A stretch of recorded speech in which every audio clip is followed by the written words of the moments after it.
Fala pessoal, o vídeo de hoje aqui eu vou fazer um conteúdo um pouco diferente, tá? E aí você me fala aí nos comentários se você gostou, o que você achou disso. Eu vou dar a notícia, que na verdade hoje tem apenas uma notícia para te dar. E a gente vai dar uma viajada histórica, né? Para que você, quando você vá falar as coisas, quando você entender, né, o que você acredita, quando você se definir como um conservador, um liberal ou um revolucionário, que seja, você saiba o que você está falando. Você entenda o porquê as coisas estão sendo como são e como que nós já sabíamos. Como é que o Arthur do MBL, como é que o Renan, como é que o Kim, como é que a gente já sabia? Porque a gente a gente é muito gênio, a gente tem... Não, porque a história se repete, né? E o Brasil ainda, a história se repete de uma forma meio tosca, né? Então, a notícia é a seguinte, peraí, que estamos na gambiarra ainda, tá? Olha só, vamos lá. Bastidores da prisão. Golpistas são enviados para celas, recebem colchão enrolado para usar em camas de concreto, kit de higiene e terão banho de sol. Após triagem médica, foram agrupados em celas com um banheiro. Terão 4 refeições por dia. Olha essa daqui que saiu no Choquei, os caras até tirando sarro. Terroristas presos em Brasília são levados para presídio e estão sendo vacinados contra a Covid. Olha aqui a cara de uma senhora, né? Muito louca de overdose de cloroquina, tendo que tomar a vacina para Covid. Ela, eu não acredito que vão implantar um chip comunista em mim. E a outra notícia, né, é que teve a manifestação hoje, né?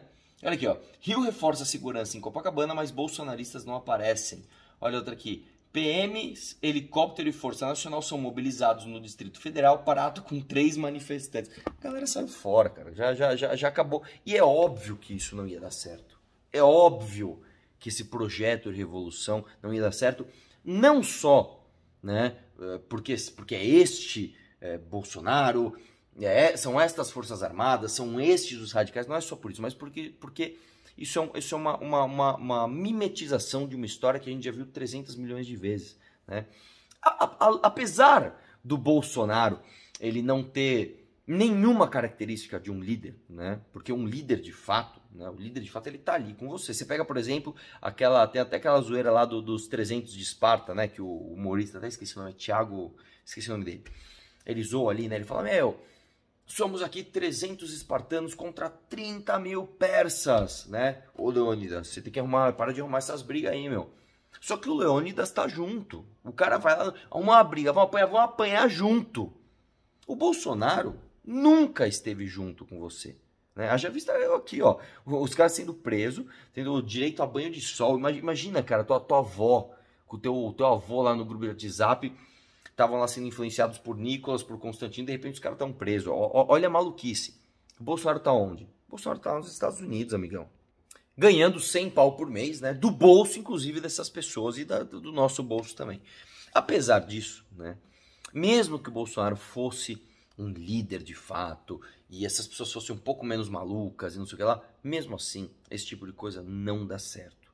E por quê, cara? E essa é a parte aqui que quando você vai jogar bola, tá ligado? Você vai aprender a jogar futebol. Você precisa aprender primeiro o beabá, cara. A bola vem pra você, você precisa aprender ela a dominar ela e a tocar. Isso é o mínimo que você precisa aprender. Se você quer dizer que você é um conservador ou que você é um liberal, você precisa saber o que eu vou te explicar aqui de forma muito rápida, resumida, mas você precisa saber isso. Que é a tal da história da Revolução Francesa. E da onde surgiu o conservadorismo moderno, tá? Vamos lá. O que tinha na Europa antes da Revolução Francesa? Você pegasse ali na Idade Média, você tinha o absolutismo. O que é o absolutismo? Basicamente, o poder absoluto aos reis. Então, o rei, ele era visto não só como um governante. O rei, ele era visto como um intermediário entre as coisas aqui da vida na Terra e o divino. Entendeu? O rei era o teu caminho para alcançar o divino. O rei, ele era ungido pela igreja. Ele não era um cara que eu gosto aí, não. Ele era um enviado de Deus, ele era autorizado por Deus para governar, para liderar os rumos daquele povo, daquela nação, certo? A partir dali, e é óbvio, cara, que quando você pega as histórias dos reis, você tem, claro, muitas histórias gloriosas e você tem muitas histórias absolutamente bizarras, e elas são misturadas, é óbvio. Um rei que é um clichê, né, é o Henrique VIII, Se você pegar a história do Henrique VIII, põe aí no YouTube, escreve aí, Henrique VIII História. Você vai ver a história dele que é absolutamente bizarra. Ele era um rei ali, maravilhoso, o cara era bonitão, o cara era esportista, o cara era viril, ganhava ali, esqueci o nome daquelas batalhas, o cara vai com o cavalo, com aquela lança gigante, e ele batia em todo mundo, ele era bom pra caramba, né? Aí ele casou com a Catarina de Aragão, que era da Espanha, fez ali um casamento arranjado, deu tudo certo, se dava bem com ela, não deu um herdeiro homem pra ele, ele foi buscando outras mulheres.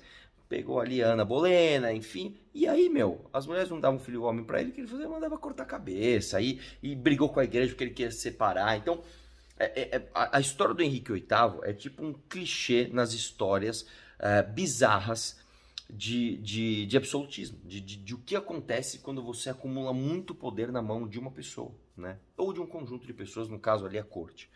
E aí o que acontece é que é o seguinte, você começou a ter ali a explosão de novas ideias do iluminismo, né? Então você tem ali vários filósofos como Voltaire, como Rousseau, inclusive tá na moda, né, citar Voltaire, que é aquela frase: eu posso discordar de tudo o que você está dizendo, mas eu vou brigar pelo direito de dizê-lo. E só uma curiosidade, essa frase não é de Voltaire, tá?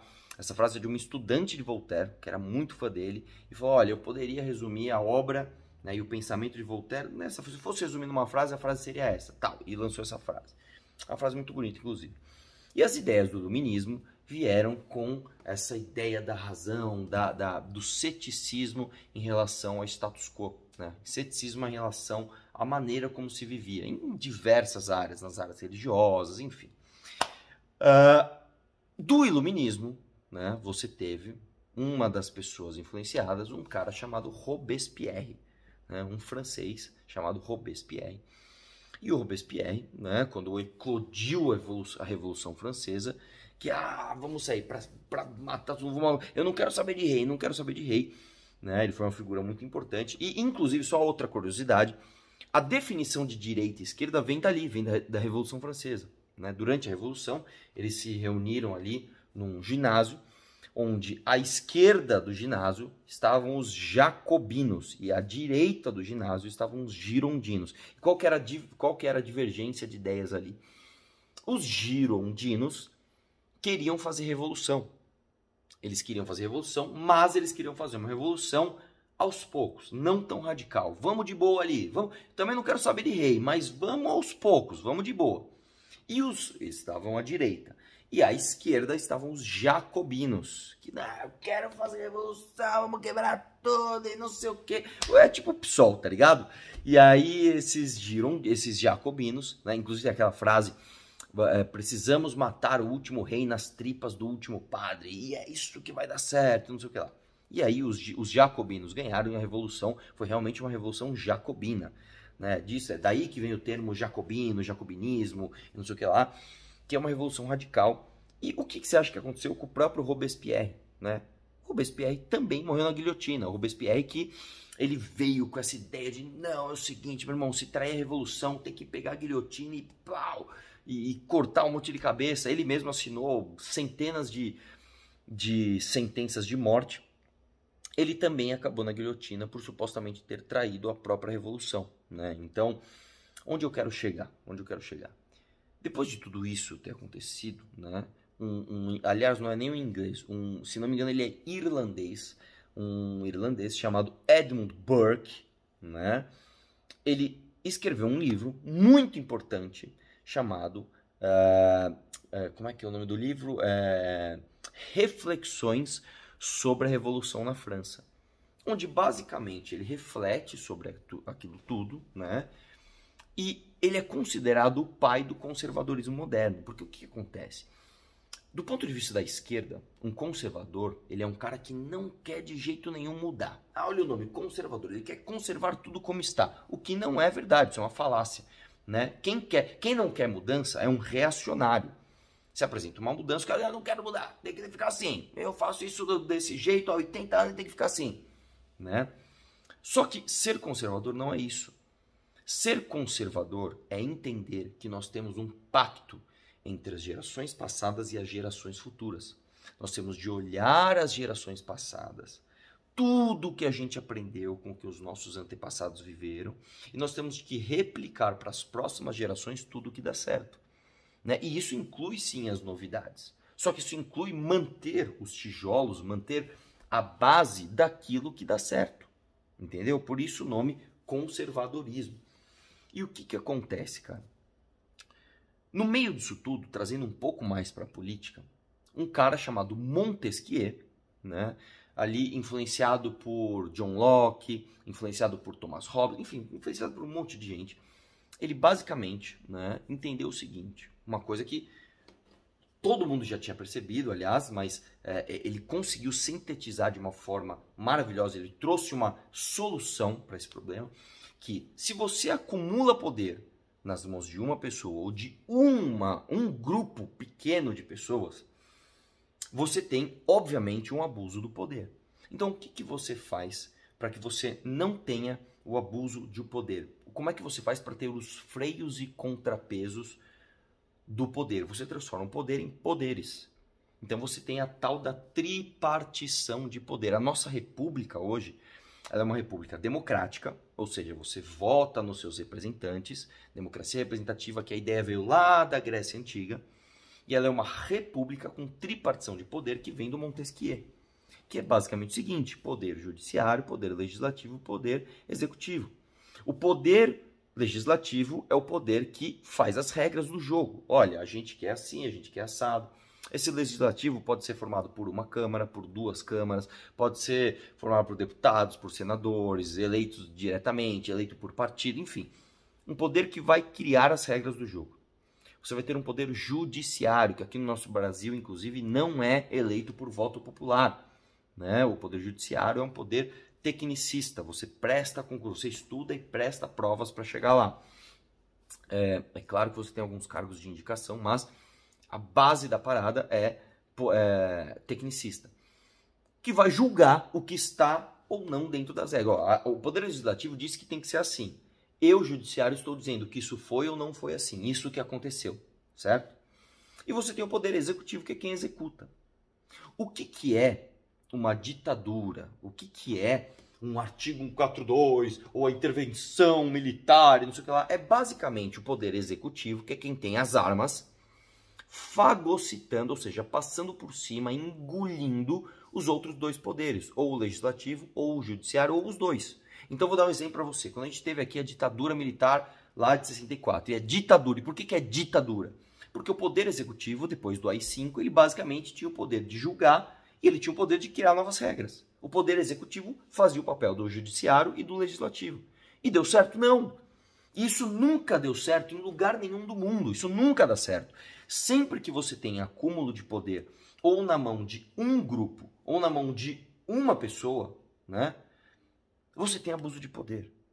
Então, quando a gente vê esses caras dizendo eu sou conservador e por isso eu quero intervenção militar com Bolsonaro no poder, é assim, a gente sabe que não vai dar certo, porque, de novo, o beabá do conservadorismo, eu nem estou falando aqui para você se tornar um intelectual que vai ler tudo, que vai ser um historiador, que vai saber toda a história da Igreja Católica, da Reforma Protestante, de todos os reis da Inglaterra e da França e da Espanha. Não é isso. Isso é o beabá, cara. Como se eu fosse falar para você, vamos jogar futebol? Então você precisa aprender a dominar a bola e tocar. Você quer ser um conservador, você quer falar de república, você quer falar de democracia, você tem que entender o básico. E o pai do conservadorismo moderno, que é o Edmund Burke, ele escreveu esse livro, Reflexões sobre a Revolução na França, que justamente mostra como é perigoso algo que já foi previsto por muitas outras pessoas, como Montesquieu, como, enfim, vários outros, que você não pode ter acúmulo de poder. Você entendeu? Então, quando a gente vê esse tipo de coisa, né, e até eu separei umas notícias aqui, né, para você ver até a hipocrisia da esquerda, que a gente sempre bate, né?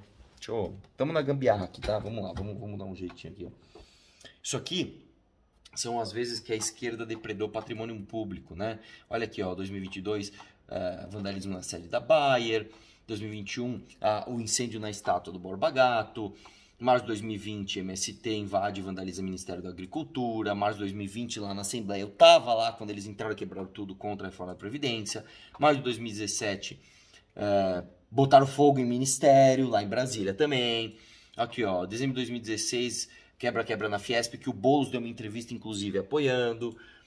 Março de 2015, eles destruindo aí pesquisas de biotecnologia. Janeiro de 2014, eles mataram um jornalista, um cinegrafista com um rojão na cabeça. Né? Esses caras, essa esquerda hipócrita que está apontando o dedo e falando que absurdo essa depredação, faz isso tudo. Só que da esquerda é esperado, porque eles são os jacobinos, eles são os revolucionários. Eles são o que não quero saber de republicanismo, eu não quero saber de nada, eu quero saber de revolução. Eu gosto do Che Guevara, eu gosto do Fidel Castro, eu acho que tem que fuzilar quem é contra a revolução mesmo, não sei o que lá. E acontece com eles o que acontece com o Robespierre, eles caem pelos próprios livros de regra. Agora, quando a gente vê um conservador apoiando isso, e a gente fala, você é um esquerdista. Ou quando a gente fala do bolsopetismo, né, é claro que nós estamos falando do Bolsonaro do petismo, mas nós estamos falando dessas pessoas estando próximas à esquerda, inspirada nos jacobinos lá da Revolução Francesa. Então existe uma profundidade histórica que mostra para nós que isso não vai dar certo. Você não é futurologia, não é adivinhação. É basicamente, cara, quantas vezes isso já aconteceu? Inúmeras vezes. Em todos os livros de história você pode verificar e você vai ver. E é isso que acontece, cara. Então, por que eu fiz esse vídeo aqui, meio viajão e tal? Para você despertar esse interesse em você, em saber essas histórias, cara. Vai buscar o que é absolutismo. Quais foram as histórias mais bizarras dos reis que a gente tem? É legal ler, aprender sobre isso. Tá? O que é o iluminismo? O que o iluminismo trouxe de bom? O que trouxe de ruim? O que é uma tese, uma antítese, né? Uma antitese e uma síntese? Como que eu faço para enxergar o mundo? Existe essa tese. Existe uma antitese. Tá, então a gente junta os dois e consegue uma síntese, que é extrair o que é melhor de cada um, o que funciona de cada... É isso, cara. A gente tem que aprender a ser mais do que um bando de idiota que vê uma notícia no WhatsApp e sai acreditando que quer quebrar tudo. Isso não dá certo, isso nunca deu certo. E tá aí, velho, mais uma vez não deu certo. Quem diria, né? Quem diria? Só tem, sei lá, 2000 anos de história que mostram que isso não ia dar certo. Esse é o vídeo de hoje, espero que você tenha gostado. Deixa o like aqui, se inscreva. E uma novidade. Acho que a partir da semana que vem, eu vou estrear um programa no MBL às 17 horas. E o nome do programa é E Detalhe. Ele vai ser muito louco. Eu vou contar mais nos próximos vídeos, que esse aqui já tá longo. Um abraço, vamos questionar tudo.